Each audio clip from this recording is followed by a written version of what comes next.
రాష్ట్ర ప్రభుత్వం మున్సిపల్ కార్మికుల డిమాండ్ల పరిష్కారంలో నిర్లక్ష్యం వహిస్తూ ఉంది. 12వ PRC ఏర్పాటు చేసి ఉద్యోగులు కార్మికుల ఆకాంక్షలు నెరవేర్చే పద్ధతిలో జీతాల పెంపు గాని ఇతర సమస్యలు పరిష్కారం చేయట్లేదు. మున్సిపల్ కార్మికులకి 62 ఏళ్లకి పదవీ విరమణ వయసు పెంచాలని, రిటైర్మెంట్ బెనిఫిట్స్ ఇవ్వాలని, హెల్త్ కార్డులు ఇవ్వాలని, పిల్లలకు ఉద్యోగాలు ఇవ్వాలని, సంక్షేమ పథకాలు ఇవ్వాలని ఈ రాష్ట్ర ప్రభుత్వాన్ని గత 23 నెలలుగా కోరుతా ఉన్నాం. మంత్రుల్ని, అధికారుల్ని, ముఖ్యమంత్రుల్ని పలుసార్లు కలిశాం.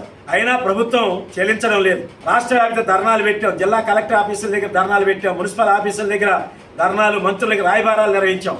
అయినా ప్రభుత్వంలో చలనం లేదు. చలనం లేని ప్రభుత్వాన్ని కదిలించడం కోసం రాష్ట్ర వ్యాప్తంగా ఉద్యమాన్ని ఉధృతం చేయాలనుకున్నాం.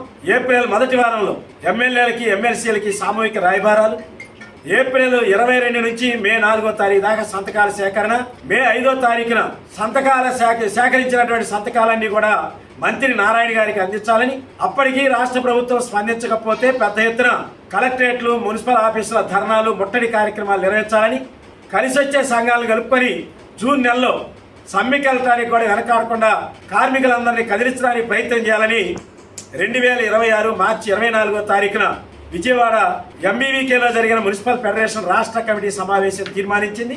ఈ కార్యక్రమాలన్నింటిలో పాల్గొని జయప్రదం చేయాలని మున్సిపల్ కార్మికులందరికీ పేరు పేరున విజ్ఞప్తి చేస్తా ఉన్నాం.